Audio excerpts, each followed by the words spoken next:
Welcome everybody. I'm Mary Pugh with the Orcas Island Library, and I am the programs coordinator here. And we are having a very interesting summer doing summer reading program online with all kinds of events. And I thank you for joining us today as we host some of the main participants with Wizards of the Coast. And to get started, I would like to introduce Mark Ferrari. He is a local author and illustrator in the fantasy genre, and has been wonderful in helping the library pull all this together for these online sessions, because we really entered unknown territory, and Mark has been very helpful in getting all of that worked out for us. So Mark, I will turn everything over to you, and you can introduce our guests today. Okay, have we talked about Q&A and how that's going to work? No, we haven't talked about that yet. So thank you everybody for muting your microphones. We will be having Q&A at the end of the program. And during the program, we will be looking at your questions via the chat feature on Zoom, and if you can send those to either myself or Mark, and those will be addressed at the end of the program during the Q&A. And you can also later, after you've heard our program, want to join in with Q&A later. With all of that will be handled through our chat feature on the Zoom programming. And we also have a library staff member doing technical support. If something is happening where you're not getting the audio or video, you can chat with our technical support and be able to perhaps fix some of those problems that might be happening. So with that, I will turn everything over to Mark Ferrari, our host for this event. Thank you, Mark. Thanks, Mary. So thanks for coming out tonight. We have a couple of great people from Wizards of the Coast here to talk to us as part of our ongoing series of video events around the theme of fantasy literature, mythology, and folklore for this year's summer reading program. As Mary said, you guys should feel free to submit questions for the Q&A period at the end of the thing in chat. At any point during the presentation, go ahead and submit chat questions. We will not be addressing any of those questions until the end of the program conversation, but submit them anytime you want to. I'm going to begin tonight by introducing one of our guests first. This is Dan McAuliffe. For the past 3 years, Dan has been an executive producer of digital publishing at Wizards of the Coast. And although I imagine that a lot of you in the audience are very familiar with Wizards of the Coast, the games and other publications that they put out, I have asked Dan to start off with some general introduction of what Wizards of the Coast is and what kinds of products they produce, and explain those products to us, just in case there are also members of the audience tonight who have never heard of Wizards of the Coast or are less familiar with their games and products. So Dan, you want to take it from there? Sure thing, Mark. Thanks. And thanks everybody for having us. We're happy to be here. So like Mark said, I'm an executive producer, and I'm going to give you a little bit of background history on Wizards, just very high level, just enough probably to seed questions, and a little bit on the two core products we're going to talk about. So Wizards of the Coast actually got founded in 1990, back in Peter Adkinson's basement, before moving to the Renton building that they're still in today. And that company was founded to create a game called Magic the Gathering, which I'll touch on in a little bit. But it started off as a small operation that grew over time. Magic sort of hit its heyday when it was released in '93 and started to really gain momentum through '94 and '95. Establishing Wizards of the Coast as a broader company than a single game company. And they produce a bunch of other things that are probably less relevant to the program tonight.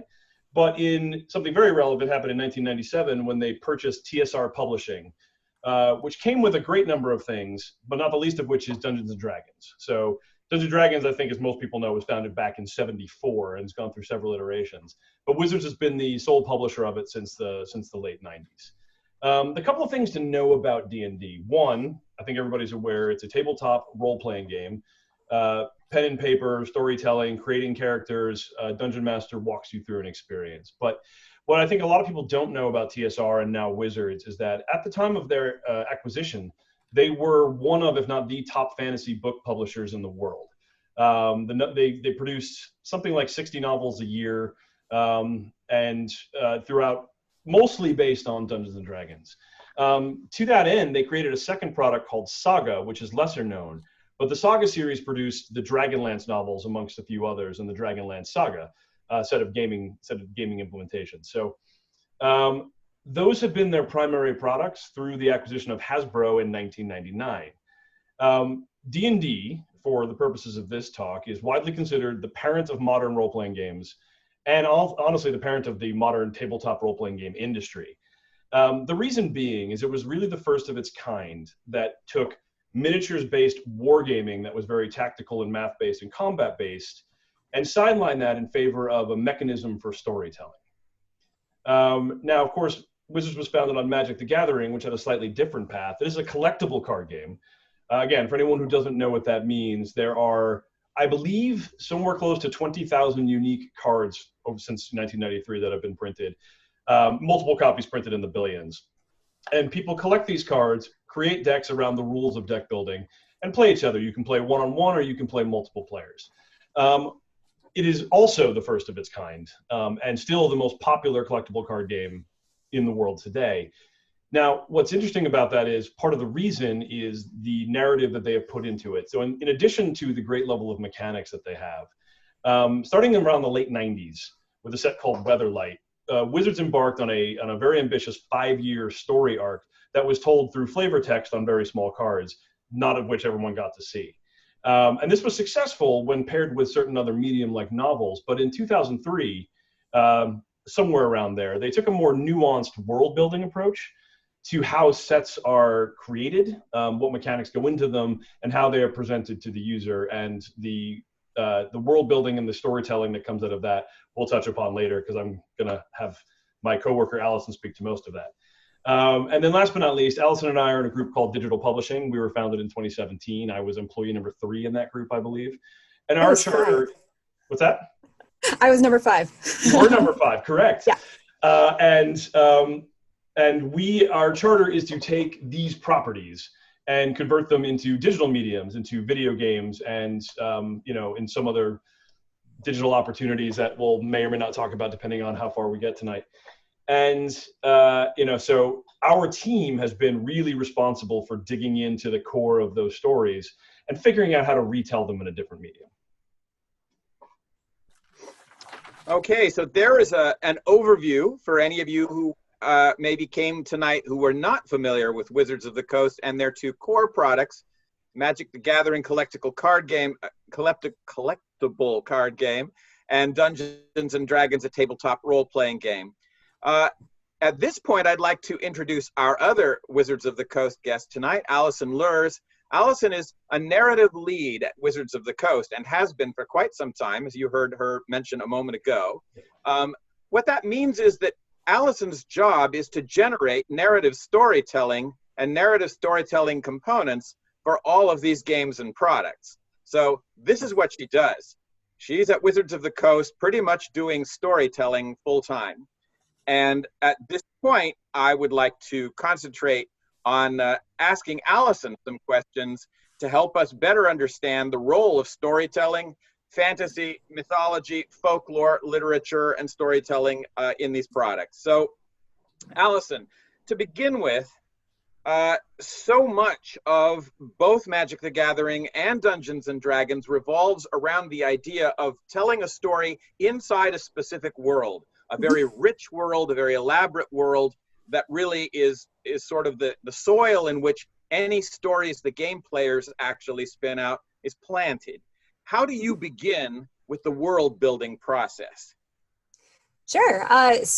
For kind of folks who may not be super familiar with the word world building, what that means is when you're telling a story in a place that is not Earth, we need to define what that world is. What are the rules that it abides by? Does it have one moon or seven? Does it have a sun? How many continents are there? The process of world building is defining kind of the container that your story and world is going to take place in. And so at Wizards, we like to start from the top all the way down. And when we say the top, that's figuring out like what's like the core thing that this world is built around. What is the center of it that we're going to let everything spill out from? So for example, with Magic, if we wanted to have that tippy top be like Gothic horror sort of set, like Innistrad is, then we would have Gothic horror be our center, our top that we build down. And so once we've identified what that is, we can then start to ask, okay, so we know that our top is Gothic horror. What can we assume about that? Like, what are assumptions that we have, but also that our audience might have? So we can assume that Gothic horror is scary. We can assume that it has vampires and monsters and scary things that we find with that genre. We can also think about what the audience might assume, expectations that they might have. They would probably assume that it is a place that has werewolves, and that maybe those werewolves can do something werewolfy, like transform. How can we take those ideas from the world building side and give them to our mechanics folks so they can figure out a cool way to express that in the game? So when we work, we always start with that tippy top and then produce a breadth of content out of that. And from that content, we'll kind of look and do a gut check of like, okay, like, does this fit with our top? Are we enjoying the direction that this is going in? And if not, then you get rid of it. And you just kind of find the theme through there as long as you know what that North Star is to begin from. So the process of world building is coming up with a whole bunch of stuff and having a lot of discussions and trying to figure out, working together as a team, what does the feel of this brand new world feel like? And how might we be able to find not just like cool creative expressions, but visual ones and mechanical ones inside of that idea? So it takes a lot of work to come up with an imaginary place from scratch. And sometimes it's just as much work to come up with an imaginary place from scratch when you have to make sure it also fits within the rules of Magic or the rules of D&D. So it's a really cool and complicated process. Actually, if I could jump in real quick, Yeah, one of the more interesting things for me has been at Wizards being downstream of that process. So as running the team that creates the video game in most cases out of the world that they're building, the amount of detail and the amount of history and knowledge and lore and really sort of rules that run the universe that they create is the box that we get to play in, which is super exciting and fun. But the most interesting parts for me are about, I don't know, 2 or 3 months in where we hit something where it's like, hey, what would happen if we did this? And no one's considered it, right? Like they didn't write a full, scientific discovery of physics. So we have to sort of figure some things out mechanically and find the way to make those compromises. Yeah, both the mechanics and the creative, when making a game, they have to talk to each other. If what your story is doing feels super different than what you're doing when you're actually playing the game, then that's usually kind of a problem, since I'm doing one action that doesn't really feel like the story I'm telling in my head when I'm actually playing the game. And so as we're developing a product, because both of these two things are talking to each other, we'll find gaps in knowledge along the way. What's the name of currency on this place, since we need to have a store that you can buy things in? How do we know that we can't make a card of this certain type within the world itself? And so as you start this world building process, the end product after you're all finished is like a novelette that we kind of call a world guide that goes over everything from like how many different regions are here to what's the economy, what's the system of governance, what's the food culture like here. It gets super, super specific. And getting to define an imaginary world from top to absolute bottom like that is a really fun and thrilling experience. So one thing that's interesting to me, if I can jump in for a minute, is just the kind of Bible that you just described with all the information about every aspect of this world in it. This is something that an awful lot of novelists do as well. I mean, again, just calling out the similarities in storytelling, regardless of whether we're talking about books or games or computer games or films, all of the different ways that stories are told, an awful lot of the processes that underlie that those various kinds of storytelling are shared. And this is certainly one of them. Before a novelist makes a novel, the novelist also has to know who the characters are, but also where they are and everything about that environment that's going to affect what happens or the way it happens. So yeah, absolutely. The trick too is that unlike writing a linear novel where there's a beginning and a middle and an end, when you're writing for an interactive medium like games, you never want to define the end because that's up for your players to figure out while they do the act of playing. And so a world guide will typically set up a perfect situation, like you're writing for a circumstance for a player to solve. So when we're writing for D&D, for example, we call it an adventure hook. Like, what's the entry point into the world for the player and the party to find the conflict as quickly as possible? Conflict is kind of the whole point of a game. Like, if you start playing something and everything's okay, then nothing really happens. My favorite piece of advice I ever got working on Magic the Gathering was from the principal designer, Doug Beyer. And I was writing art descriptions at the time, so an artist could basically paint whatever that we asked them to define. And the advice that Doug gave me was, our game is 300 pictures of people fighting each other, not 300 pictures of people having a good time. Like, find opportunities for conflict, because that's how gameplay happens. Gameplay is things running into each other and trying to figure each other out. And so when we're creating a world guide, we want to try and find opportunities for that. Not in the sense of conflict of like everyone's unhappy all the time, but just in that there's always a problem for someone to solve, and we never provide the answers. That's up to the player. And again, that's a basic component of storytelling of any kind. Mm-hmm. Same thing is true in a novel or a short story. You have characters there, but if those characters don't have a problem to solve of some kind with each other or with the world or with some outside party, there is nothing for them to do. So right. They'll just kind of hang out. I don't care about whether you're talking about literary novels or fantasy novels or anything else. There are going to be characters with a problem to solve. Mm-hmm. So again, all of these are commonalities. I also want to sort of call out and emphasize something that you mentioned about the idea that you were trying to equip the players to tell the story. You know, this isn't a passive medium. You're not just giving them something that's all built for them to watch and receive and be entertained by and shrug and walk away. You are giving them, in these platforms, you are giving them the beginning of a story and expecting them to unfold that story and take it in different places every single game or every single iteration. So in a way, these formats that you guys are creating are more active versions of storytelling, more creatively invested versions of storytelling than books or things where the story's all decided and you're just there to sort of witness it and enjoy yourself.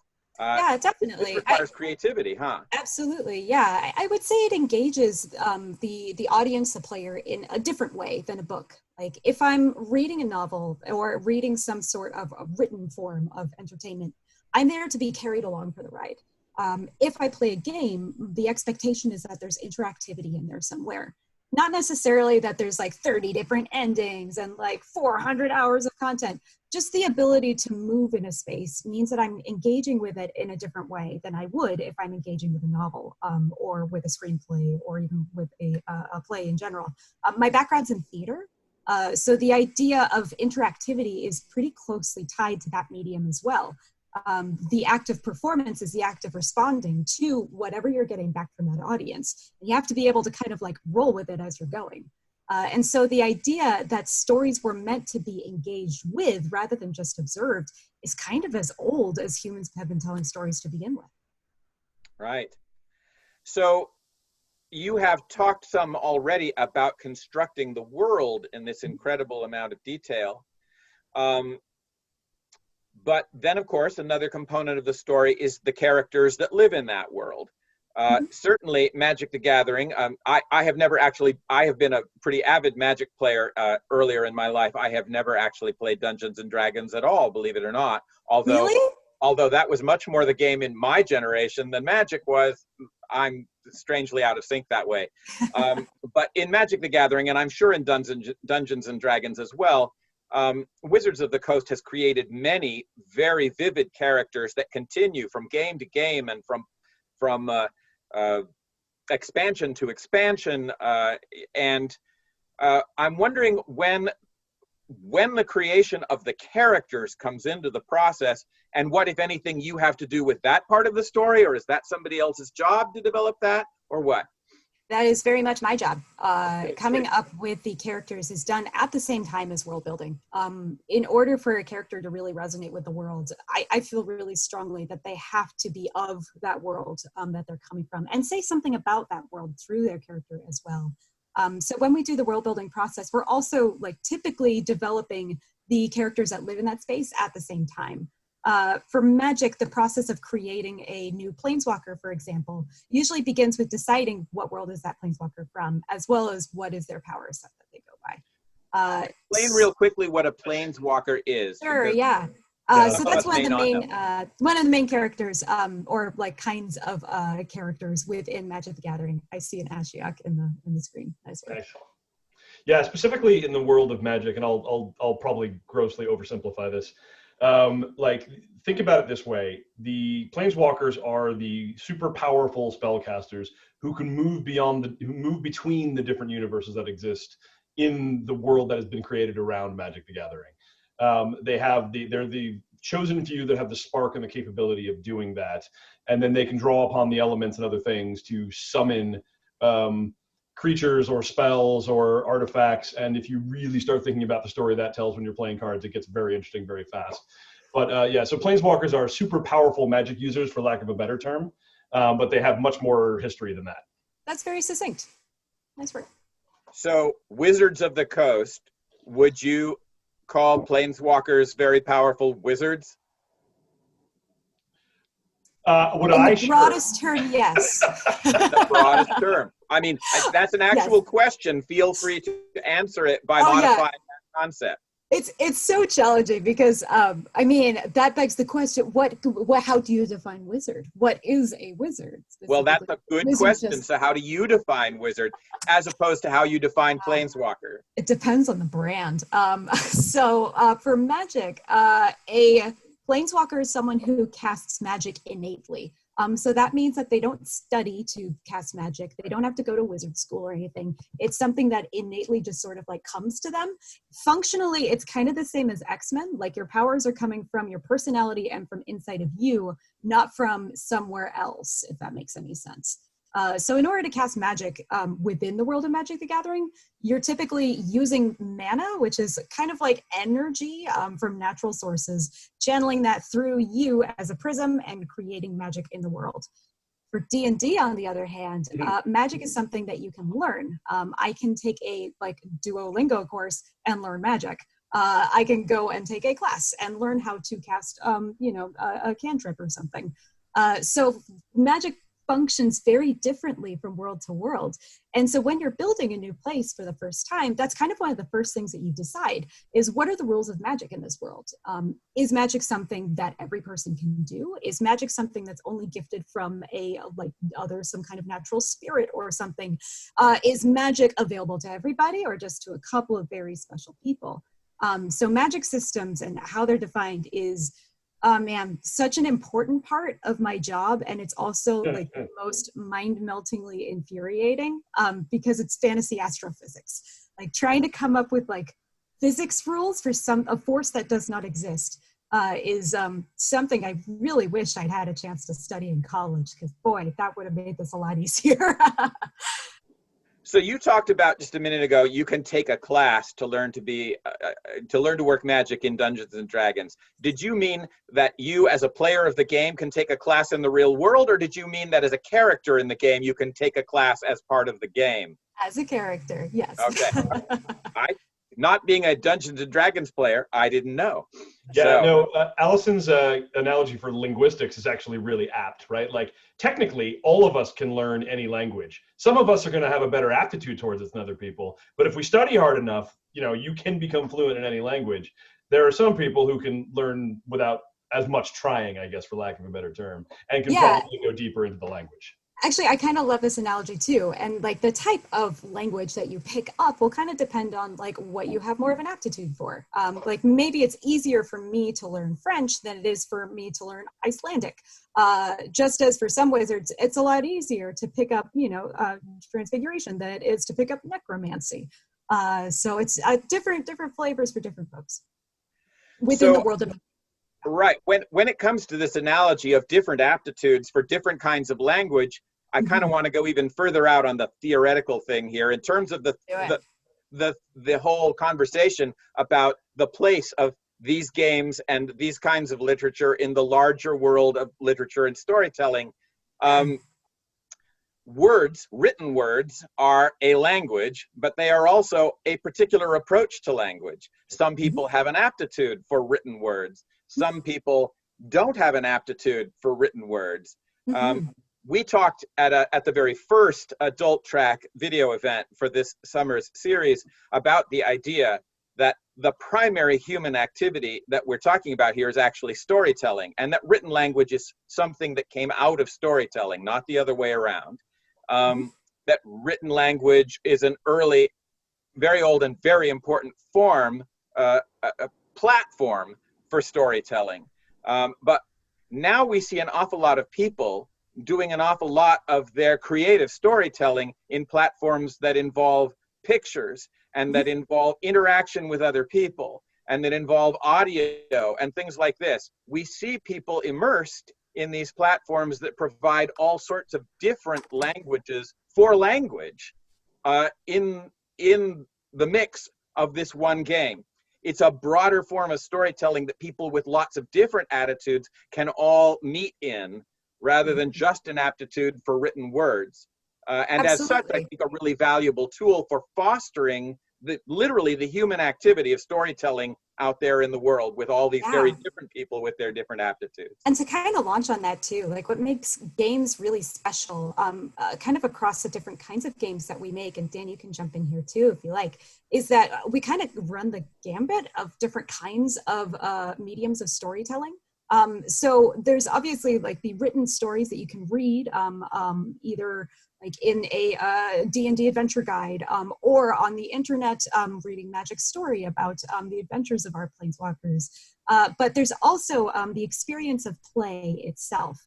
And I think that is kind of the most exciting form of storytelling compared to the others, because having that kinesthetic attachment to the act of play can be really tangible and exciting.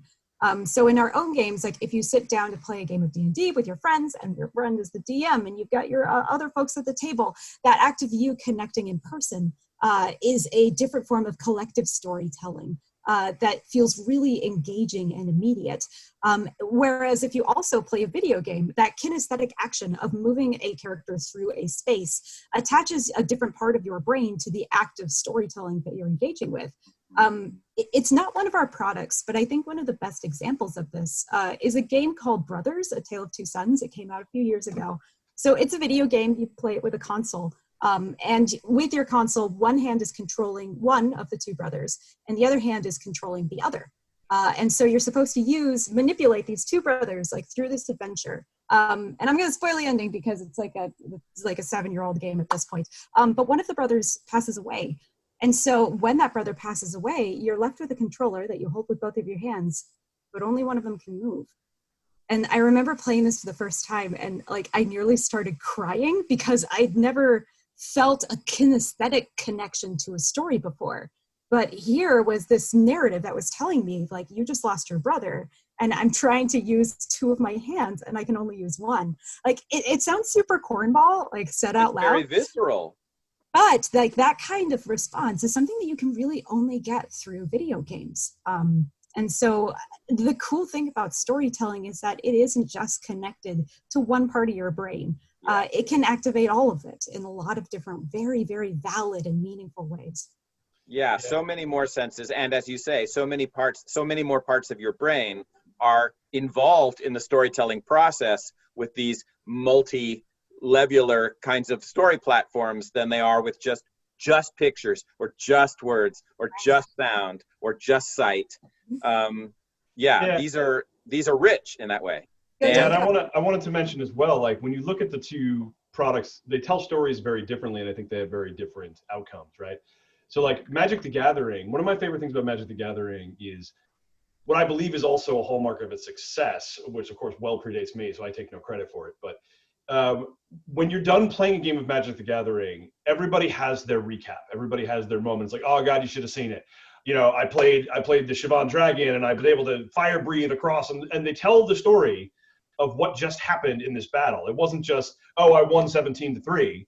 It was, here's the sort of tapestry of things that occurred, and some go deeper than others, and that's one of the nice things is that you can engage whatever level. I equipped boots on my worm and then managed to swing him for 20 damage at the last moment. Like you get really fun, absurd stories. Oh yes, the absurd stories are my absolute favorite, especially when you start to think of things like vehicles, which in Magic there's a mechanic of vehicles where you have to assign creatures to it, and creatures in Magic can be anything. So it's like, yeah, so I attack with my air tank piloted by a carnivorous plant and a ghost rat, and you know, and it gets very strange after a fashion. D&D, on the other hand, D&D has seen a sort of a resurgence recently, and I think it is actually because of the launch of 5th edition and its, I think, real attention to detail when it comes to being a storytelling vehicle. And the reason I say that is because D&D has become recently more watched than played, and it has become something that people not just get together and play and have that great experience, but there are millions of people who watch those 6 people play constantly, and it has become it's a storytelling medium on 2 levels, right? This group is telling a story in and of themselves, and everybody else is sort of able to consume this as a form of theater, to Alison's previous point. Like I even have like a 3rd level where a friend of mine watches a show called Critical Role, which we don't run, but it's a very popular D&D show, and I never get a chance to watch it, but she does like a Facebook recap every time, so I sort of get to follow along on what's happening. But like, yeah, this is not something I think would have been, like, technology is a part of this, but also the latest edition's attention to storytelling and focus on storytelling and making it more about the characters and like slackening the rules to allow you to tell the story that you want to tell as part of your group, I think is part of the sort of hallmark of its recent success. So, you know what you're talking about makes me think of, Dan, is the idea of transformative fiction, which is kind of a fandom term for the way that a fan engages with a work. And so transformative fiction can be that friend of yours writing up a summary on Facebook of what happened on Critical Role every week. But transformative fiction can also be creating cosplay or writing fan fiction about a story that they really, really like. And that's engaging with storytelling in a way that doesn't necessarily transfer ownership, but it transfers how you engage with a story, like as a fan. And that's also a super valid form of storytelling. So there's levels to this, man. It's good. Before we continue, I do want to remind people that you are invited to submit questions in chat at any time during this. We will not address those questions until we're at the end of the conversational presentation part of the event tonight, but you don't need to wait till the end of this to start submitting questions in chat. So having said that, I want to shift for a moment. We will probably, I'm sure that we will come back to, game specific conversation of this sort. But I want to talk a little bit about, sort of where all of this work and this interest came from in your own lives. So, Alison, did you, were there foundational fantasy stories for you when you were growing up that had a big impact on you and that may even have had some influence on the work you've done and the narrative content that you provide to products at places like Wizards of the Coast? Sure. I can think of exactly 2 books. So the fantasy book that was most influential for me as a kid was The Golden Compass by Philip Pullman. That was the first fantasy book that I ever really felt an invitation to read. Whenever I would catch my friends reading like The Hobbit or, a lot of like kind of crunchier fantasy, I always had the sense that wasn't for me. And I say that mostly because I imagine it was a little bit of sexism talking. That fantasy is not for girls. Like girls, it's for guys. Like girls like to read romance novels and, the Babysitter's Club and stuff like that. And so when I was like 12 and I saw the Golden Compass for the first time, and there was a young girl on the cover with a super cute ermine on her shoulder, and she was riding a polar bear, I was like, well, that's awesome. And I think I can read that. That looks really cool.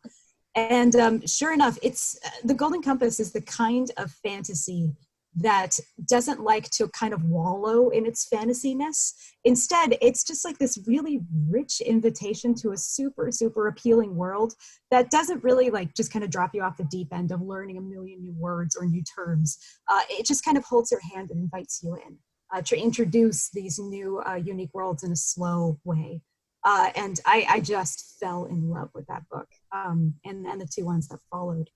The other most influential book for me, and y'all are gonna laugh because it's ridiculous, but Star Wars made a book about like, it was like a bestiary of all of the different kinds of like monsters and creatures in the Star Wars universe.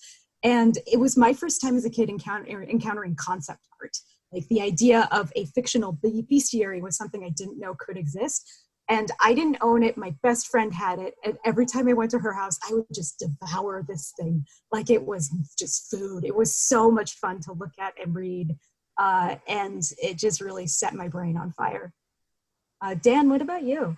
Yeah, my path is a little more traditional, probably because I'm a little bit older. But like it was first and foremost Lord of the Rings. I don't know if anybody can see this, but I even have a tattoo from way back when. And it's Elven script. What's that? Is that Elven script on your arm? That is the Dark Tongue, if you want to be technical. That is half of the inscription of the One Ring, because I'm not Hulk Hogan. So it's, yeah, it was a gift from friends of mine when I was in my 20s who knew I was a fan of the series and surprised me with it in New York one day. Longer story for another day. But no, I actually read Lord of the Rings before The Hobbit, which was weird for most, but I don't know. It was just one of probably the first fantasy books I read. What actually got me into Lord of the Rings was Lloyd Alexander's Chronicles of Prydian. Most well known for The Black Cauldron, which was the second book in the 5-book series, which was very much the type of fantasy that I enjoy, which is steeped in some other culture's mythology. So the Chronicles of Prydian are very much Gallic culture. I quite enjoyed anything that was sort of revolving around classical mythology. In fact, that was a minor of mine in college at one point. As amusingly, I sort of delved into the Dragonlance novels, which is, I know, make me sound like a corporate shill in this particular case. But a friend of mine lent me one that was completely out of order. It wasn't one of the original 6. It was this one book that was the second in a series called Weasel's Luck, and I know nothing about it, but it was a very endearing story about a young thief. And so it didn't really delve into all of the crazy machinations of the world of Dragonlance. And I proceeded to then go back and read 60 something of them before I gave up the fight, and they outstretched me. But I came to fantasy literature through role-playing games more than anything else. And I, like you, Mark, was not a D&D player. I played all the rest of them, but I never really played much Dungeons and Dragons. We played a lot of GURPS. A friend of mine and I wrote a pen and paper role-playing game in middle school that people still play today. And that's sort of how I fell into the video game industry. But it started with the sort of the classics for people my age: Chronicles of Narnia, Lord of the Rings, Chronicles of Prydian, and a few others like that is where I sort of really got my start. But you mentioned Star Wars, Alison. That was one of the first times I really paid attention to other media that wasn't the ones that I just happened upon. Because at the time, like I got into Star Wars, I was also reading Joseph Campbell's Hero of a Thousand Faces, and I started to really explore, all of the different components that go into the story arc and the telling of a character and how a hero or non-hero is generated. And so those sort of dovetailed together for me. And as much as I still love Lord of the Rings, there are many flaws that I think would be corrected now. But obviously some good components too. And if you want to see world building getting published, go read the Silmarillion and understand why people center things around characters, not world building. Yeah. The Silmarillion is a really great example of something that is for an extremely specific audience. It's the portion of a story Bible that is devoted to the world building in the background without an awful lot of characters and plots that are needed to finish a story. So, exactly. Yeah. Right. I imagine that work that was done to produce the Silmarillion was essential to making Lord of the Rings as good as it is. But you don't normally read that history because it's fantastically dry, right? Well, But I don't but it's know. essential. I don't know if everybody in our audience really understands where Lord of the Rings came from. Lord of the Rings did not begin as a novel at all. Right. It did not begin as a fantasy story. J.R.R. Tolkien was a professor of linguistics and language at Oxford, and his job was understanding how language is created and how it evolves through history. And as an exercise in the creation and evolution of language, he tried inventing some languages of his own and quickly realized that language came out of history, it came out of culture, it came out of all sorts of things. It wasn't, you know, you couldn't just sit down and create an alphabet and a bunch of, you know, symbolic and semantic components and create a language. So he began writing about imaginary cultures, imaginary places with imaginary histories as an exercise out of which to bring a language. And all of that very academic exercise ended up with all these imaginary nations with imaginary histories and imaginary cultures and events that he began thinking of as a real place in his deep work with the evolution and creation of language, and finally realized he had a story there, a story he kind of fell in love with, and he came up with a central character, you know, Bilbo Baggins, who lived in that world, and decided to write Bilbo Baggins' story. So in a way, the novel was the last part of this process. It's something that happened to him by accident after this long academic exercise in the art and science of language itself. And out of that has come most of the modern fantasy genre that we talk about. Correct. So, you know, that's, we always tend to think about literature as being about books, as if it began with books and ends with books. Yeah. But in fact, literature is something that happens in the middle between all sorts of origins and all sorts of goals and destinations. And somewhere in the middle of that, literature happens. Yeah, and absolutely. People have been telling stories for 30,000 years. They only really figured out how to write them down like 3,000 years ago. Since the cave paintings in France and Spain, people have been telling stories and finding ways to record them and preserve them permanently or tangibly.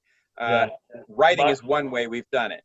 Yeah, my personal fascination with that entire process, Mark, is actually why I'm in video games. When I was a literature major back at Rutgers, I was doing a thesis on Lord of the Rings as a modern constructed mythology. And I was in the middle of it when I got a call from a friend of mine to come fly to Seattle and make Lord of the Rings Return of the King for Game Boy Advance. And that's how I ended up out here. So it is, that could fill way too much time to talk about, but it's a fascinating history. One quick embellishment of that, you were a literature major earlier in your life. Correct. All right. And somehow now you're in the computer gaming industry. Also true. Yeah, I was a English minor, a theater major. All right. I was a literature major, classical humanities minor. Yeah. So again, all these things somehow end up connected, entangled, and leading to one another. Yeah, it's the same thing. Like learning how to make theater was really just learning how to make video games, but with a way smaller budget. Right. And I bring this up again to sort of raise the point that people tend to think about computer games, graphic novels, comic books, things like this, as somehow some new thing that is separate from literature. But in fact, there is no separation. No, it's the same thing. No, just it's all so much more tangled and so much more derivative and intertwined than you think. So Correct. Do either of you have fantasy, mythology, folklore, works of fiction currently that you find especially, you know, things that are coming out now that you find particularly interesting? I'll start because I don't have a good answer. I have a 15-month-old, so I have read nothing recently because there's no time for that. But I have been, not in literature per se, and Alison is well aware of this, I have been very interested in urban contemporary fantasy, more on the, mass entertainment, television, Netflix serial, movie side of things, because that's what I have the capability to consume with a 15-month-old. You know, one of my favorite works that currently is actually based on novels, but it's the show The Magicians, which is based on novels of, I think, a series of the same name. And it is just a fascinating take on magic and a fascinating take on modern fantasy and if magic existed today and how would that look. You know, I mean, you could in many ways put the Harry Potter series in the same vein as what would magic look like in the world today, but clearly more written for adults and clearly, to Alison's point from earlier, not the fantasy genre that is just for men, right? It is very, very broad and very interesting, and I think tells very kind of raw stories in some cases. And so that's probably been the one I'm most intrigued by recently. Yeah, in fact, a great deal of the most popular fantasy literature today, in books as well as in games and films and television and other media, is all set in the modern world. Mm-hmm. You know, as we've mentioned, Lord of the Rings kind of put fantasy literature as a genre on the map for more recent generations.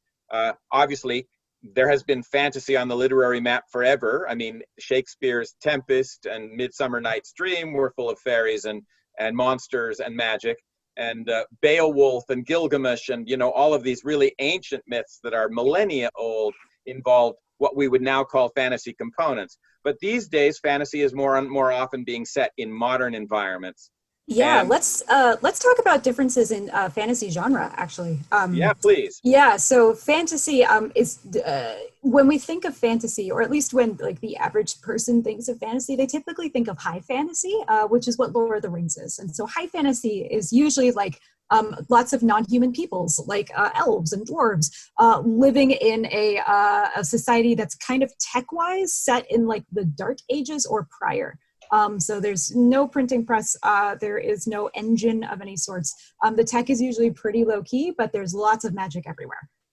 So magic as an integral force in the world is what defines fantasy. What that world looks like kind of determines what genre we're playing in. So while high fantasy is more of your like Lord of the Rings, The Witcher, like that sort of corner, contemporary fantasy is usually set in like the 1800s onward. So tech will include things like engines, electricity, or in the case of the magicians, cell phones, the internet, stuff like that. But magic is also a force that's integrated into the world. So within fantasy, there's a wide variety of different genres that you'll find. D&D tends to play in the high fantasy kind of corner of the genre, whereas magic can kind of spread the breadth of everything from high fantasy up into kind of steampunky stuff if you get into certain corners of the multiverse. But yeah, there's a wide variety to choose from within fantasy. It's not just one really broad monolith. It's more of an umbrella. Dan, did you have anything you wanted to add to that? Not really. I mean, Okay. I agree with everything Alison said. I do think, though, to her point, that it's really necessary to talk about, because there are a lot of people who are avid Harry Potter fans who would not consider it fantasy literature. And I would tend to disagree with them. But everybody would consider Game of Thrones and Lord of the Rings, fantasy literature because dragons. And if you want to get really spicy too, I would say that Star Wars is space fantasy more than it is sci-fi. You're not alone. So would George Lucas. My spicy take. Yeah. Pretty much anything that is about irrational magic or, not possible forces and phenomena is includable in the umbrella of fantasy. Anything that's about potentially possible science is in the umbrella of science fiction, which is a slightly different thing. Right. The important thing to remember, however, of course, is that the difference between good literature and less good literature has to do with how much and how deeply and intelligently and persuasively a story speaks to things that really matter to real people. In the end, good literature is all about us. No matter what kind of literature it is, no matter what kind of props are involved, good literature are good stories about real human beings. Even if the situation isn't real or the tools and props aren't real to this world, the issues being explored have to do with with things that matter to us out here in the real world. And I think that, or inside ourselves in our real lives. And I think that one of the reasons that fantasy literature continues to update itself into the current age is because we want to explore these very real and important human aspects of experience and life. We want to explore them in worlds that have enough overlap with where we really live that when we close the book, the story doesn't end there. It bleeds out into our continuing exploration of our own experience and the issues that actually matter to us. I believe very firmly that the purpose of fantasy is to allow us permission to explore big ideas in an approachable way. So it is using narrative analogs to make really frightening things a little bit easier for us to wrap our brains around. Mm-hmm. So the idea of facing down a huge problem that we may have in our own lives, whether it's like grief or loss or a life situation changing, that's a really big, scary feeling for each of us to kind of tackle on our own. But if we approach stories who treat that big, scary thing through a metaphor or through an analog of a giant sea monster or a curse that's been put on our family, then our brains can kind of ingest that story a little bit easier. And we can intake that in a way where it might be a little off-putting, where we're just reading about it flat out. And so the off-putting or just impossible, just too complex and too frightening to actually explore directly. Our guest last week, a professor of literature from Kansas State University, pointed out that one of the functions of literature is to provide opportunities for thought experiments, as she called them, that are applicable to our real lives. Absolutely. By creating enough distance. So, I mean, and what we realized as we discussed that was that actual hard science operates the same way. Science learns how the universe works by setting up incredibly artificial circumstances in which to simplify conditions and observe normally unobservable phenomena in ways that allow us to understand what's going on as we could not understand just watching it happen in the regular world. So I love that analog. Doing the same thing. Yeah. Yeah, that's excellent. One of the things that I was taught in theater school that I think applies to what we're talking about now is that a tragedy, its function is permission. It's permission to allow the audience to experience something so big they usually don't allow themselves to feel that in their real life. And so through the act of storytelling, it's allowing you just like an hour and a half at a time to kind of feel those great big things that you typically would not allow yourself to go near in real life because it's either too dangerous or it's impossible or it's socially frowned upon. But the function of storytelling is permission to work through those really big ideas. And sometimes it's really appealing to work through those really big ideas when they're shaped like dragons and they have swords that talk to you. That can be a lot more appealing than just thinking about the thoughts I have. Yeah, totally. All of these things are placeholders that stand in for things that they represent in the real world. Yes, absolutely. And not only do active storytelling platforms like these games and other products, not only do they allow us to involve ourselves in that story and steer that story and steer it in different directions, but they allow us to do that in community with other people, which brings another layer both of safety and of exploration to things when it isn't just you working through those concepts and those ideas. You and your community, yes. People. Yeah, it is a very creative, very vigorous exercise of all kinds of storytelling mechanisms in our minds and in our culture and interpersonally and everything. It is different from a book, but it is every bit as much and every bit as rich as books. So believe it or not, we have been at this for nearly an hour now. Oh my gosh. And I think that we may actually be at the point where we should start addressing some of these questions. I have some questions here. I'm not going to read who asked the question. I'm simply going to read the questions themselves. And most of them, I think, are people who just want to gain more insight into your own personal experience of these games, both making them and playing them. So somebody is asking, someone's asking, what's your favorite Magic the Gathering card? So as Dan pointed out, there are tens of thousands of them. So just, sort through and pick the one that's the best. What do you think, guys? Okay, so the one that has, I have it with me. The one that has the most personal attachment for me. So I started working at Wizards of the Coast a week before the release of this set called Conspiracy. So this is all the way back in like 2014. And what they were doing to announce the set is they snuck like secret preview cards into the boxes of pre-release decks. So you'd have to like go into your store and you play at this event, you get a box, and then, oh my gosh, there's this card that doesn't belong in there. But the trick was with this set is they printed a phone number on the back so that if you got the secret card, you could call the phone number and you'd hear this like special secret message. So I started working at Wizards like a week before this came out. And so my boss at the time learned that it was my birthday. And he said, oh, here, happy birthday, you can have something. So it's a Magister of Worth with like this really special art on the front and a misprint of the phone number on the back. This is my down payment for my house. Oh, nice. Not really, but it's I treasure it. It's really fun. Yeah, I think I'm just going to do a moment of public confession here, sort of a penitential thing.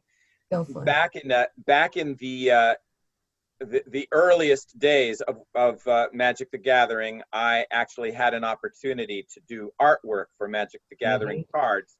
However, at that time, I was a very established and successful illustrator with a very busy schedule, and they were only paying $75 per illustration plus royalties. Oh my gosh. I knew that royalties just meant nobody ever had to pay you anything more for this card, so I passed it up.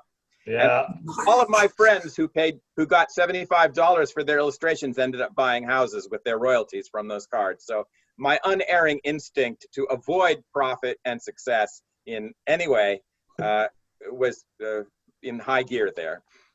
Yeah.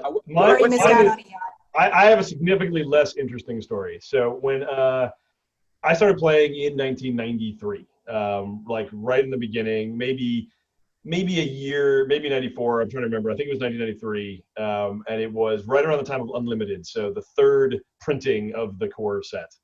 And when I started playing, you know, you were able to buy a starter deck, and it was a bunch of random cards, which seemed really smart, and then it generally wasn't. And mine was actually quite randomly good in that the two rare cards that were in mine were both blue, and I've been a blue player ever since.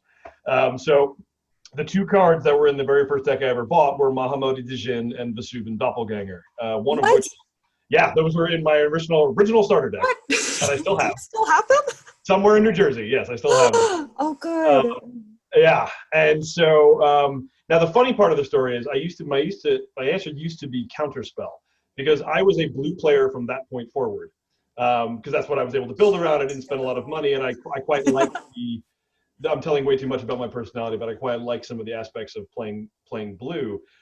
But I didn't know Counterspell existed until 1995, because I never came across one. I never opened one, and I never found one. Sort of seminal card of the blue color pie, I didn't even know existed. I had all the, Spell Blast and all the other sort of little ones near it, but I didn't have that one. But no, Mahamoti Djinn still has a special place in my heart because it was my ultimate weapon in my first starter deck. So. Okay, we have a question here. This is a little more technical, so, and I'm not sure who's going to answer this one. Do you put equal effort into common card lore design and mystic card design lore, like Siege Rhino versus Liliana of the Veil? That's fair. Yes, the answer is yes, and in very different ways. So most of the common and uncommon card designs that you'll see come out of the work done on a world guide.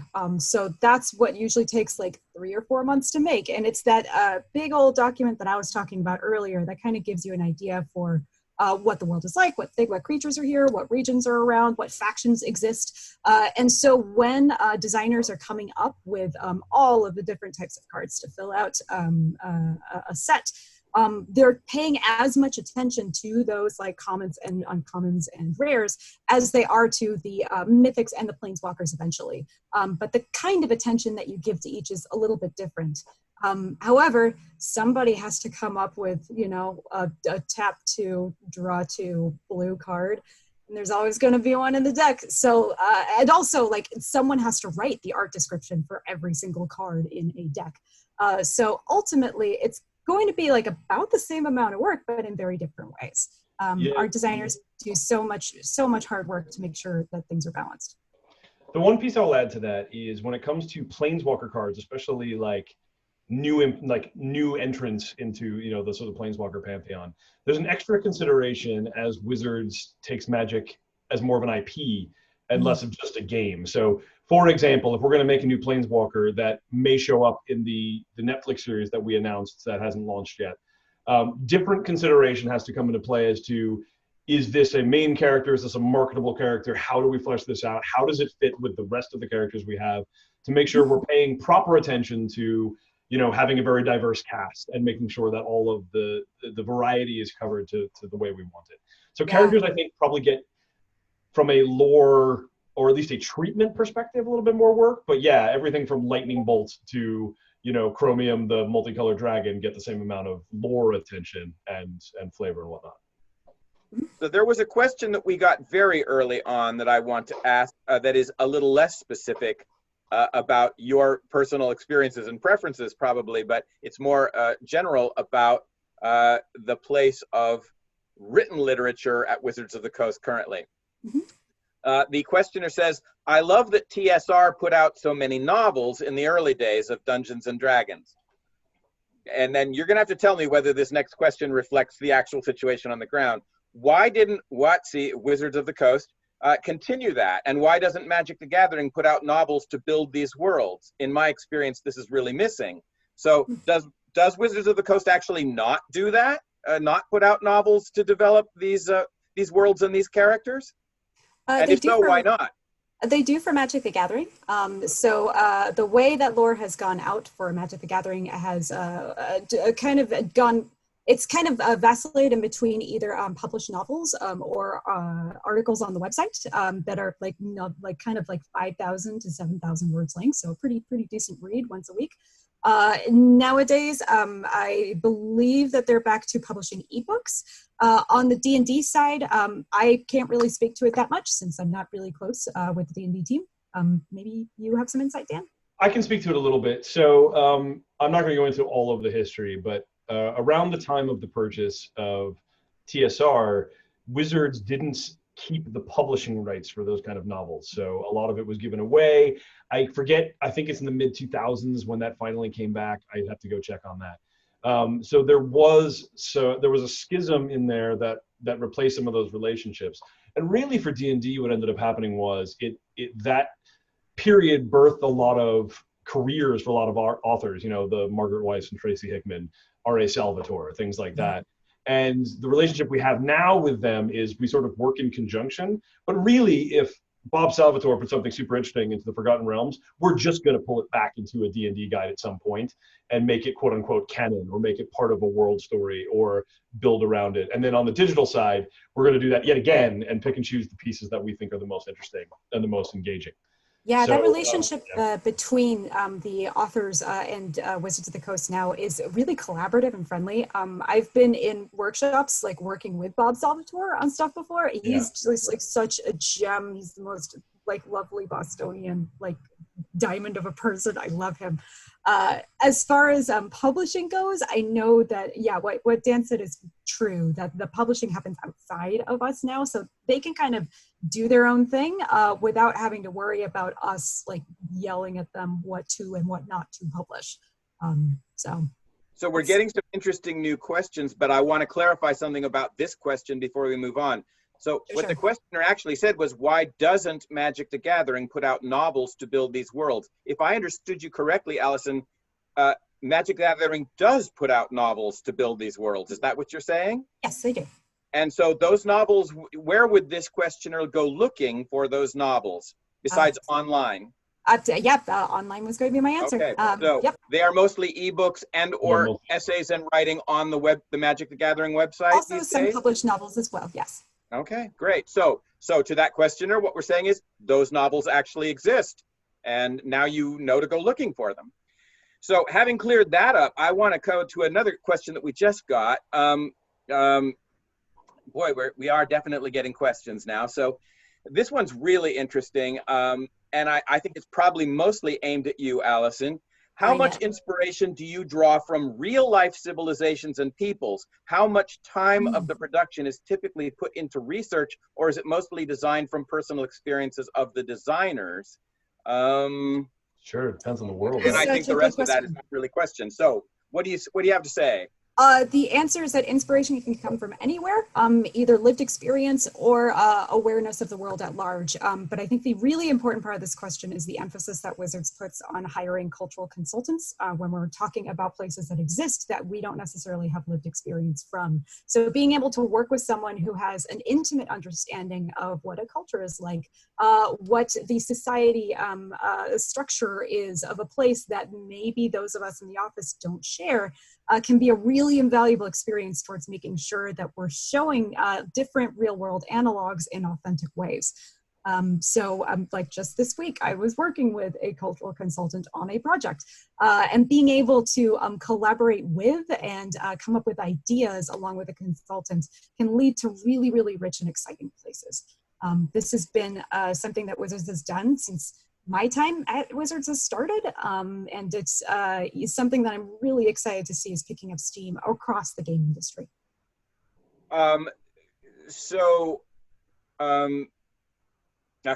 Never mind, it got away from me. Oh yeah, I remember what it was. So when you talked about cultural consultants and, you know, wanting to be informed and sensitive to cultural things, do you ever actually use any literal real world cultures or places, or are you talking about consultants to help you shape things that are obviously reminiscent of or referring to, but are actually imaginary places in the game? Oh no, it's referring to very, very real world analogs. So for example, Amonkhet's probably a good example. Yeah, Amonkhet's a good example. Kaladesh, I think, is probably a better example, because we worked with some Indian cultural consultants on that. We brought in some folks to check out the work that was being done and worked with them to make sure that when we were showcasing Indian mythology in an authentic way, that it was coming across as such.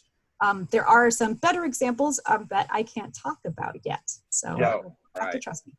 Right, very tantalizing. So we have another question here. I heard that 6th edition is trying to move back to the tabletop, in parentheses, miniature focus. Do you believe that diverging from the miniature-based gameplay took away from storytelling or opened up for less restrictions to help with storytelling? Is the card designed for the lore idea, or is the lore idea designed to fit the card? So I think those are two separate questions. Yeah, yes. Let me field the D&D one, and then Alison or I can fight over the magic one. So what I think was good with 5th edition, and what I can say about where they're headed for 6th edition, is that going from 4th edition to 5th edition, 4th edition was trying to be accessible to the point where it was very rigid. I think, for lack of a better term, it was modeled after a game like World of Warcraft, where classes were very specific, and you knew exactly what you could do, and everything was very easy to grasp. You're a wizard, you do X, great, everyone knows what you are. The problem with that is that limits your capability to tell stories. That limits your ability to write your own character in a compelling way. I can actually talk a little bit about my history with other role-playing games. I didn't play early D&D 2nd edition as much because of that same problem.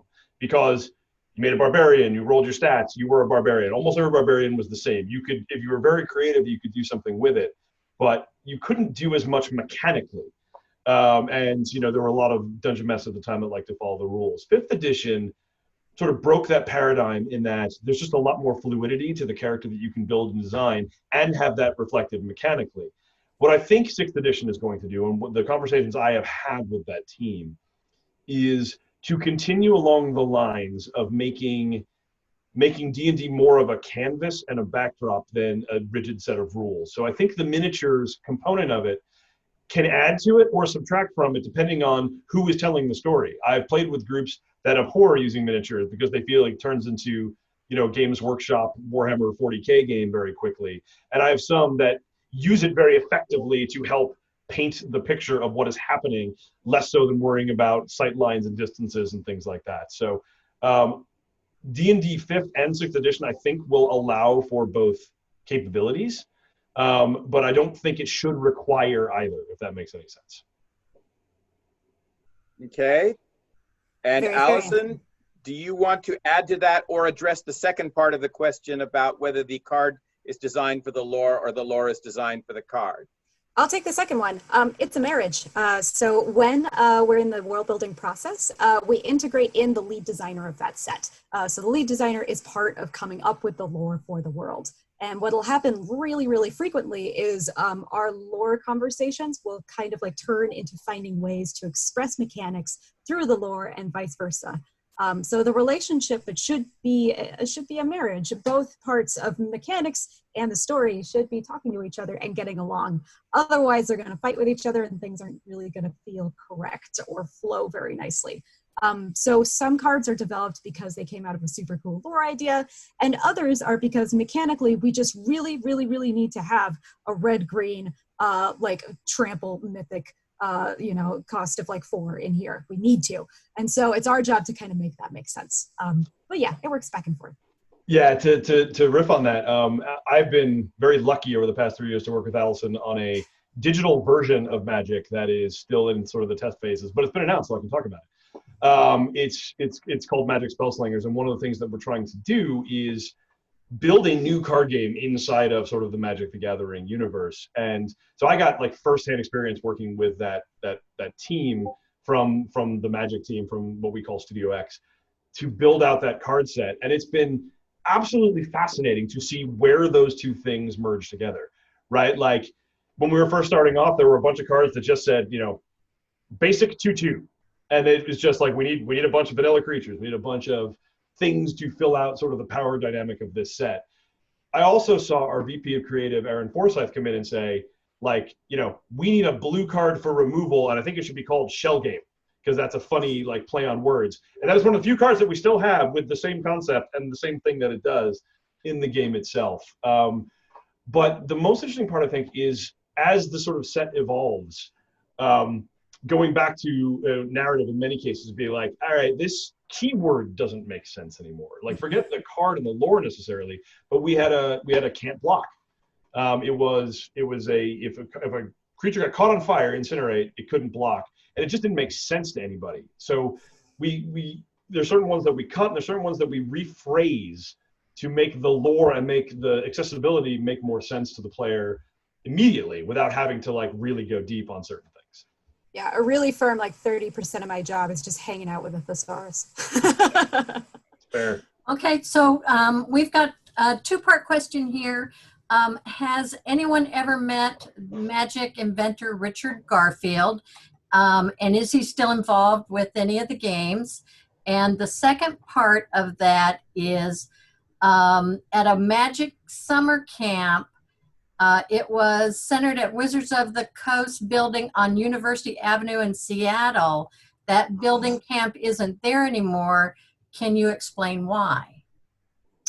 Yeah, the answer to that one is sad. We don't have storefronts anymore for Wizards of the Coast. I believe those ended in the early aughts. It was 2004, if I'm not mistaken, yeah. Yeah, it's a tragic loss. So, but we did keep the dragon that was inside of there.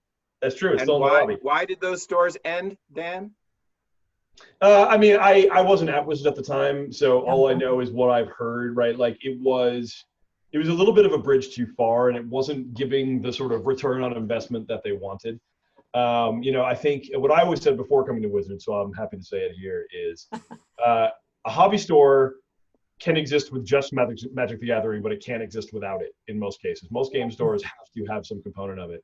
And the reality was, I think the Wizards storefront stores were just too limiting in that most people, when they go to a local store, it's to play with the people in their local store. So having sort of destination spots for product didn't make as much sense. I think if e-commerce had been as sort of prevalent as it is today, it was not something we would have attempted. On the other side, on the Richard Garfield side, I can give you my personal story. So I was running a studio called Dropforge before coming to Wizards of the Coast. And the very first game that when I joined up as the studio head that we started working on was a game that inevitably became called Smash Squad, but it was designed by Richard Garfield and Scaff Elias, and they had come to the studio with a prototype, and we licensed it from them, and we got to work with them for a little while on that before they pulled up stake and went over to Valve to work on Artifact. So they're not really involved with wizards anymore. Richard, every once in a while, will speak at an event, or he will do some PR on behalf of Magic the Gathering. But as a designer, Richard hasn't been involved in, man. He's designed a couple of cards here and there. I know he poked in for some of the like really early development of Dominaria. And like kind of like once in a blue moon, I imagine he just like wakes up in the morning and goes, ah, yes, a magic card. And then just like comes into the office and like designs one and then takes off. But yeah, we've had like a handful from him over the years. Yep. So Alison, this is a question that I suspect is probably more aimed at you. What was your favorite Magic plane set to design? And I'm going to add to that question, and why? Ooh, okay, hold on a second. I pulled up my LinkedIn so I could just like remind myself what I worked on. Oh gosh, okay. Too much history to hold in your head? Yeah, so I got to work on Ravnica when it came back. And so I was responsible for the Azorius and for the Orzhov guilds. I love the Orzhov like with my whole dang heart. And yeah, that experience of getting to like design and world build for my favorite plane felt fantastic. As far as like other like more mechanically minded sets, I helped to work on the creative side of the first Magic Horizons. And that was such a privilege. That set is so much fun and so super wacky. I inherited it from my dear friend Kelly Gittigs, and it was like such a blast to design that set. It was really weird. I moved on to digital publishing before it released, and so it was after I'd been on digital publishing for like a year that Modern Horizons came out, and so I got to be like, hey, here's a thing I worked on, even though I haven't been on Studio X for a year. Yeah. So that was kind of fun and weird. But yeah, I think that one and Ravnica are my two favorites. Yeah, I only really have two examples, so I'll pick one of them because I can't talk about the other. I'm working with Studio X on a set that hasn't been announced yet, and it's super interesting and super compelling to my interest. But really, my experience has been on this game Magic Spellslingers, where we not only had to invent a new form of Magic, but the entire set and world and the world building that went around it. And it checks a lot of boxes for me. I think it would be my favorite set regardless, because it takes place in there's a set called Battle Bond that came out that's a very multiplayer themed set, but it sets this arena called Valor's Reach in Cloudspire City on a whole different plane, where planeswalkers go to kind of compete for sport, for lack of a better term, rather than the sort of life and death struggles that you see in most of the rest of the Magic lore. So telling that story and sort of building the framework around like Magic's version of Madden is just absolutely fascinating to me. And watching a full, we built the rule set, in digital, we built it 3 times because we would implement something and it just wouldn't work. We changed the mana system 3 times. I think the set has 470 cards, and I believe that we designed 4,000 just to get down to that 470 cards. So that the entire experience of the last 3 years has been absolutely eye-opening. It's been wonderful. So I have a question here, and I'm not sure of it. So it's, when are you going to reprint Fetchlands? If I had a nickel, oh my gosh. I started off at Wizards as a community manager. So my first job when I got here was doing social media. And I think we got that question every day. Daily, yeah. The answer is the same. I do not have insight into that particular corner of game design. Yeah. It's an interesting base, Alison. I know it comes up all the time, even on the design side of things. And I don't have a good answer for you either. Like if they feel like they can bring it back safely, they will. Otherwise, they won't. Okay, there's obviously a lot of subtext here that a lot of us don't have possession of. Is there anything you can do to illuminate us, or is that sure? Okay. Sure. It's a very particular type of card that enables a lot of popular and high-powered decks to be played. So it's a key component of a certain type of play. And so it's a very, very sought-after card. Okay. So I have another question here. What? I said, and also very hard to balance against, which is probably why they haven't put him in. Right, also that, yes. Yeah, so some of your storytelling is constrained by game mechanics, period. Very true. Very much so. Yeah, okay. So here's a new question. How many of you play other games from other companies? He says, not he, the questioner says like Warhammer, but I bet that any other games from other companies, either to get a feel for other world building or just for fun. So do you guys play other games by other companies? All the time, forever. Yes, right. Except for Dan, because he's taking care of a baby. Yeah. Yeah. No, even though I still do, I actually a couple of nights ago I played GURPS for the first time in forever. So there's a lot of pen and paper role playing games that at least I play for fun and every once in a while for research. I actually like to, just for my own reference, I like to go outside of the norm for reference games. So like when I'm working on video games, playing the analog video games is sort of table stakes, right? Like, we were working on a platformer, so I went out and played Spider-Man and Arkham Origins and all games that were a chore to play, let me tell you. But I really like to look at board games. I like to look at, other forms of media for inspiration, so that you otherwise you're not going to be able to find innovation, right? In storytelling or in mechanics or in play or in engagement or anything else. I've been, and Mark actually knows this from art history, I've been fascinated by board games for most of my natural life because I consider them a very pure form. If you can tell a good story in a board game and you can have a good, fun, engaging play experience in a board game, you're doing so without being able to cover up anything with fast action or amazing graphics or 7.1 audio or anything else. And you have accomplished something, I think, very pure and very interesting. So I play games by tons of other companies, and it's usually to sort of see what I can see and see if there's a nugget of something that I can translate into digital. Yeah, as somebody who's known Dan for years, I just want to say that I would be astonished if there was a game out there from another company or of another kind that Dan has not played by now. So Alison, what were you going to say? Yeah, I've been in a Star Wars Age of Rebellion campaign for the last 2.5 years, something like that, which is wonderful. I'm sorry I'm cheating on D&D, but it's a really fun game. I also just finished watching a playthrough of The Last of Us 2. I've been playing so much Animal Crossing. Oh, so much Animal Crossing, me too. Right now. I was hoping to pick up Ghost of Tsushima soon. Those are the ones off the top of my head immediately that I can think of. You played the Final Fantasy VII Remake. I know you played that. Oh, also Final Fantasy VII Remake, and I was playing Disco Elysium at the start of this whole quarantine thing. Disco Elysium is so good. Please play that game. It's amazing. Yeah. So while we're airing specific titles like this, are there any games out there right now that you think are particularly powerful in terms of narrative storytelling? Oh man, Last of Us 2 was the most impactful story I've experienced in a really, really long time. It is not for the faint of heart. It is really, really emotionally gutting and impactful in a really powerful way. If you can stomach the violence, check it out. It's definitely worth it for the story. I'm going to go a different route because it's a weird example. There's a mobile game called Love You to Bits.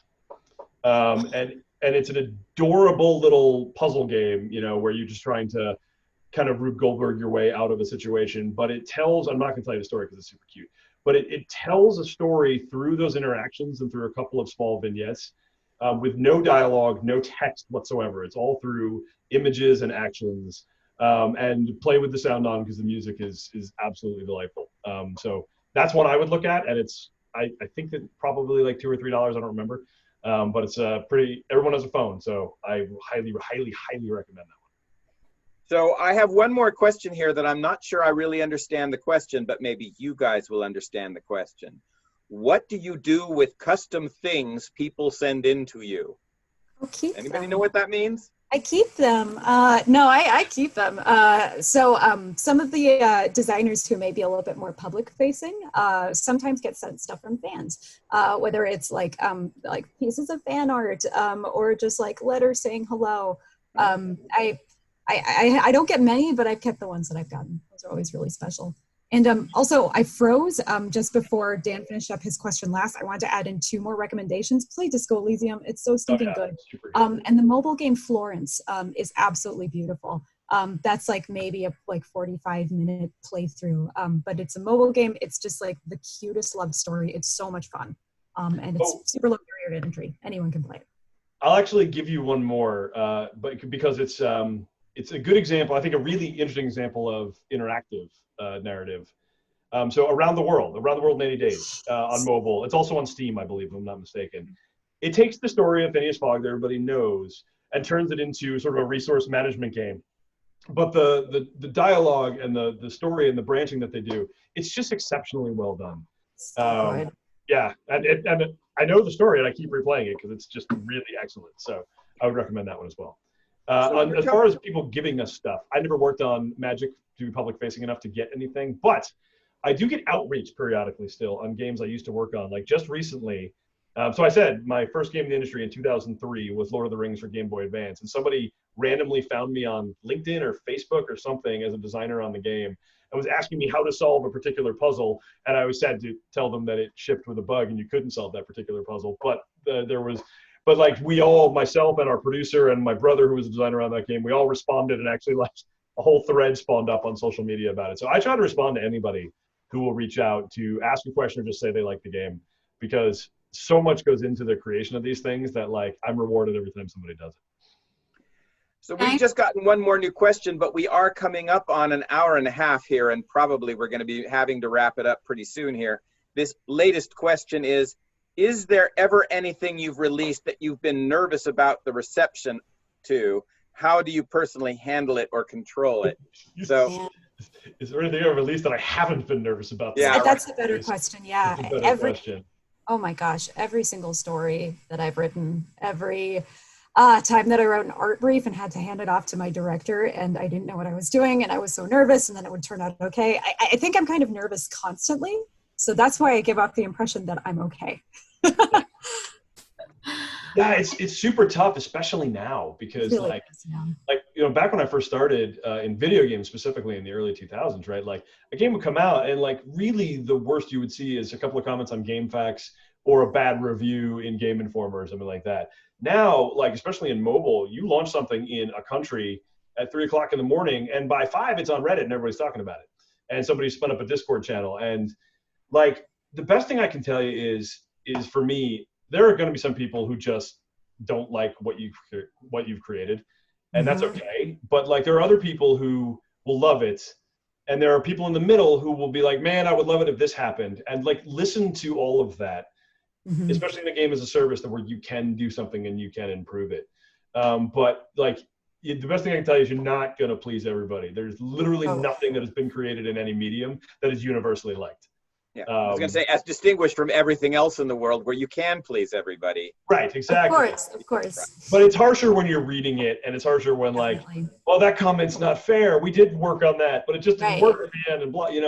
Like just have confidence that you did what you can do, and know, and own the flaws in the product. And know that whoever is going to fall in love with whatever you make is going to find it, and they're going to fall in love with it. And so even if you do like feel super nervous, or you do worry that you're going to get bad feedback, I mean, for all those stories that I felt terrified about putting out into a world, now at least 3 people have tattoos because of stuff I wrote.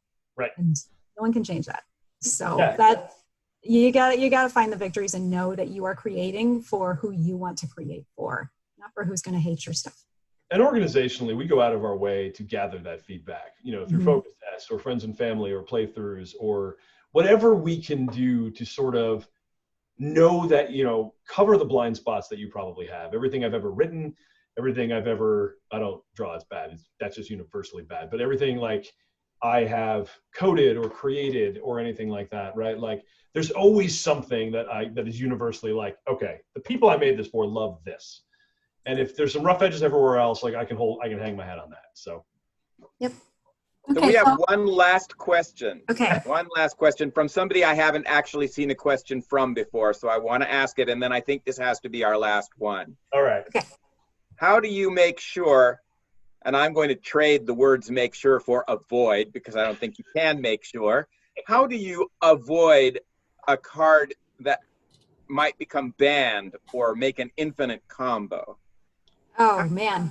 Luckily, I'm on creative, so I never had to worry about that, which I love because that's a stressful process. The answer is to test. Just test all the time. Get as many brains in front of a card as possible to make sure that somebody thinks in just the right way to be able to catch it before it gets out. Yeah, the most fascinating thing that I've seen at Wizards is the way that the Magic the Gathering card design team is structured, in that like there's a few people that are dedicated to making the set, and then there's this rotating matrix of people who are just play, make a deck, play, make a deck. They give out homework. They have super threads around it. And most of these are people who have placed in the top 5 in Pro Tours in Magic the Gathering at some point. So they know what they're doing. And still, once a set, twice a set, they're going to miss something because it's an inherently creative game, right? Like, just like you can tell whatever story you want to tell in D&D, you can create whatever combo you want to create. And there are certain people that think outside the box. The reality is, to Alison's point, play constantly. You can't stop it. You can just hope to contain it. And Magic's record, given the fact that they have 20,000 unique cards that are all interoperable, is probably better than it should be, realistically. But yeah, you can't avoid it. And then just, how do you handle it when you find the thing? Is it the card, or is it the supporting things that support that card? And how do you rebalance around that, and what gets banned and what doesn't? The beauty for us in digital is, if a card comes out that is causing an infinite combo, we just change the card. Right? Like, I don't have to ban anything. I just alter it. So, but that's a luxury that the print world doesn't have. So I think that's probably it for tonight. Yes, Mary, do you have any questions that we didn't see? Because you did ask a few questions that never appeared in my chat. Yes, I'm looking through to see. There's one here. I'm not sure the pronunciation. So, what is your favorite Ravencia guild lore wise and gameplay wise? Oh, you go first on this one. Oh my gosh. Okay, hold on. Shoot. Oh my gosh, what's his name? Okay, Tomic. The white mythic from, or I think he was a rare. I can't remember. But he is Ralzeric's partner in Ravnica, and yeah, I helped to make that character. So that's my favorite lore-wise. Mechanics-wise, gosh, I really love Extort as a mechanic, because I love Warjob from top to toe. So anything that allows me to put it into my Extort deck for Commander is a win for me mechanically. Dan? Yeah, I think I misunderstood the question. I thought it was, what is your favorite guild mechanically and lore-wise, which is all I can really answer, because I don't know the set. I don't know the set as intimately as Alison does. If it's guild, then it's Orjob. I'm sorry for both answers. Yeah, so interestingly enough, and I didn't know that you invented this one, Alison, but mechanically, Orzhov Syndicate is my favorite. The way that perfected it. Yeah. The way that black-white plays is fantastic. I always I don't know, aspect towards Is It League a little bit, because I just love the lore behind the unpredictability of it and sort of where that was founded. So those are mine. But that was sort of in my gap when I wasn't playing as much, so I'm not as familiar with it as Alison is. Mm-hmm. And Alison and Dan, we really appreciate your being here tonight. Mary, what were you going to say? Sorry, I didn't mean to step on you there. No, that's okay. So a last question, but Alison, you talked about this a little earlier, where you got your inspiration for stories. The question was, what do you suggest starting when making a story? Oh. And you did say that your inspiration, could come from anywhere. Absolutely.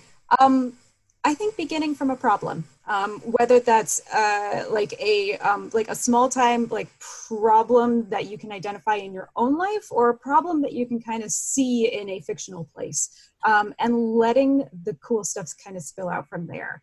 Trying to identify different sides of your problem, or what might be standing in the way of a solution, and kind of using that to build a story out from. Identifying what the characters are, what their relationship is to one another, and what each of their individual objectives are. Like, what is the thing that they want? From those 3 things, you can kind of spill out any story imaginable. So as long as you know those, that's a great place to begin. What a good question. Yeah. And one final one, and then we're going to let you go.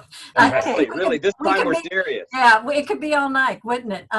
So the question is, why Wizards of the Coast made Oko? Because we needed to have a new blue-blind planeswalker is Yeah. the actual answer. There we go. And the most diplomatic one.